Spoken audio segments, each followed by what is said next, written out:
Shalom, selamat pagi Bapak Ibu Saudara yang dikasihi Tuhan Yesus Kristus. Selamat kita berjumpa kembali dalam renungan pada pagi hari ini.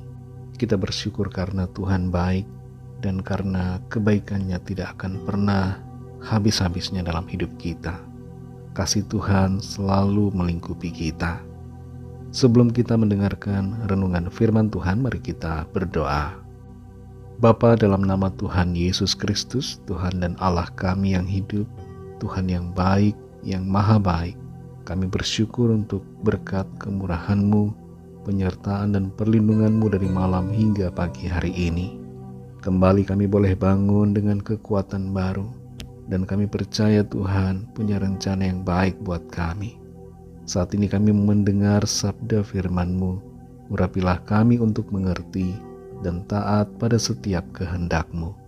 Dalam nama Tuhan Yesus kami berdoa. Haleluya. Amin. Saudara yang dikasihi Tuhan, ayat firman Tuhan saat ini terdapat dalam surat Galatia 5 ayat 19-21. Tertulis demikian. Perbuatan daging telah nyata, yaitu percabulan, kecemaran, hawa nafsu, penyembahan berhala, sihir, perseteruan, perselisihan, iri hati, amarah, kepentingan diri sendiri, percideraan, roh pemecah, kedengkian, kemabukan, pesta pora, dan sebagainya. Terhadap semuanya itu kuperingatkan kamu, seperti yang telah kubuat dahulu, bahwa barang siapa melakukan hal-hal yang demikian, ia tidak akan mendapat bagian dalam kerajaan Allah. Saudara yang dikasihi Tuhan, 40% pekerja yang sudah menikah di Amerika Serikat yang disurvei mengakui bahwa mereka berselingkuh dengan rekan kerja mereka di kantor atau di tempat kerja. 70% mengakui bahwa mereka berbohong pada saat interview kerja. Dan 40% mengaku sering berbohong di tempat kerja. Tempat kerja yang seharusnya menjadi tempat kita hidup dalam kebenaran, seringkali telah menjadi tempat di mana kita hidup dalam pelanggaran. Di tempat kerja ada ketidakjujuran, ada iri hati, amarah, perseteruan, perselingkuhan, dan sebagainya. Namun bersyukur bahwa masih ada sejumlah orang yang bersikap jujur dan benar di tempat kerja. Kembali kita perhatikan Galatia 5 ayat 19-21 ini.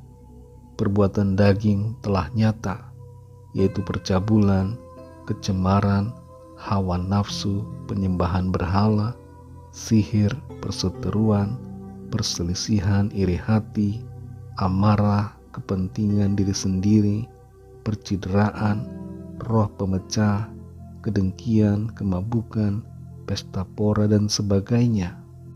Terhadap semuanya itu kuperingatkan kamu, seperti yang telah kubuat dahulu, bahwa barang siapa melakukan hal-hal yang demikian, ia tidak akan mendapat bagian dalam kerajaan Allah. Perbuatan daging yang tertulis dalam ayat ini banyak kali terjadi di tempat kerja dan juga di tempat lain, serta dalam berbagai aspek kehidupan. Sebenarnya letak permasalahannya bukanlah lokasi pekerjaan, tapi bagaimana isi hati kita. Bukan tempat kerja yang membuat seseorang berbuat dosa, tapi isi hatinya yang membuatnya melakukan dosa. Meskipun kasih karunia Tuhan telah mengampuni dan menyelamatkan kita, namun kasih karunia Tuhan bukanlah kesempatan untuk kita melakukan dosa. Dalam Galatia 5 ayat yang ke-13 tertulis, janganlah kamu mempergunakan kemerdekaan itu sebagai kesempatan untuk kehidupan dalam dosa. Sangat mengerikan konsekuensi dari keterlibatan kita dalam perbuatan daging. Konsekuensinya mencakup kekekalan. Dalam ayat ini disebutkan bahwa setiap orang yang melakukan hal-hal demikian tidak akan mendapat bagian dalam kerajaan Allah. Tidak mendapatkan bagian dalam kerajaan Allah berarti mendapat bagian dalam kerajaan maut yang kekal, yaitu neraka untuk selamanya. Tentu kita semua tidak ada yang mau masuk dalam kebinasaan yang kekal. Saudara yang dikasihi Tuhan, dalam Galatia 5 ayat 16 tertulis, hiduplah oleh roh, maka kamu tidak akan menuruti keinginan daging. Setiap kita, dimanapun kita berada, baik di tempat kerja atau di sekolah, dan dimanapun juga, biarlah hidup kita selalu dipimpin roh, supaya hidup kita senantiasa berkenan kepada Tuhan dan menyenangkan hati Tuhan. Mari kita berdoa.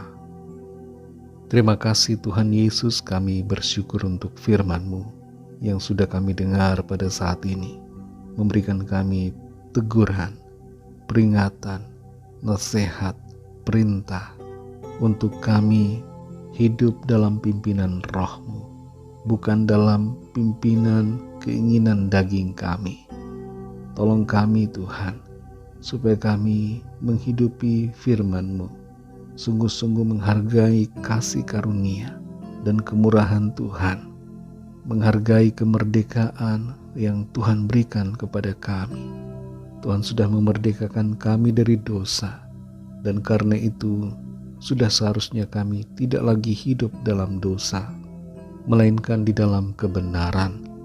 Terima kasih Tuhan, pimpin kami selalu Roh Kudus untuk hidup benar dan menyenangkan hati Tuhan. Berkati kami Tuhan di sepanjang hari ini, dalam segala tugas aktivitas kami. Biarlah apa yang kami lakukan Tuhan buat berhasil, dan nama Tuhan senantiasa dipermuliakan melalui kehidupan kami. Kami serahkan setiap pergumulan kami masing-masing. Biarlah tangan-Mu Tuhan melawat kami dan menyatakan kuasa, kesembuhan, pertolongan, pemulihan, dan mujizat yang ajaib dalam hidup kami. Dalam nama Tuhan Yesus Kristus, Tuhan dan Juru Selamat kami sudah berdoa dan mengucap syukur. Haleluya. Mari sama-sama kita berdoa, doa Bapa kami. Bapa kami yang di sorga, dikuduskanlah nama-Mu, datanglah kerajaan-Mu, jadilah kehendak-Mu di bumi seperti di sorga. Berikanlah kami pada hari ini makanan kami yang secukupnya, dan ampunilah kami akan kesalahan kami, seperti kami juga mengampuni orang yang bersalah kepada kami. Dan janganlah membawa kami ke dalam pencobaan, tetapi lepaskanlah kami daripada yang jahat, karena Engkaulah yang mempunyai kerajaan dan kuasa dan kemuliaan sampai selama-lamanya. Amin. Terimalah berkat Tuhan. Tuhan memberkati engkau dan melindungi engkau. Tuhan menyinari engkau dengan wajah-Nya dan memberikan kasih karunia. Tuhan menghadapkan wajah-Nya kepadamu dan memberikan damai sejahtera. Berkat anugerah dari Bapa Surgawi, kasih karunia dari Tuhan Yesus Kristus, dalam persekutuan dengan Roh Kudus, menyertai kita semua, sekarang ini dan sampai Maranatha, Tuhan Yesus datang kembali, dan bahkan sampai selama-lamanya. Dalam berkat nama Tuhan Yesus Kristus, haleluya, amin. Puji Tuhan, saudara yang dikasihi Tuhan, saya percaya firman Tuhan menjadi berkat dan kekuatan buat saudara semua, dan Roh Kudus akan menolong saudara untuk selalu hidup menuruti kehendak-Nya. Tuhan Yesus memberkati saudara semua. Sampai jumpa dalam renungan yang berikutnya. Haleluya.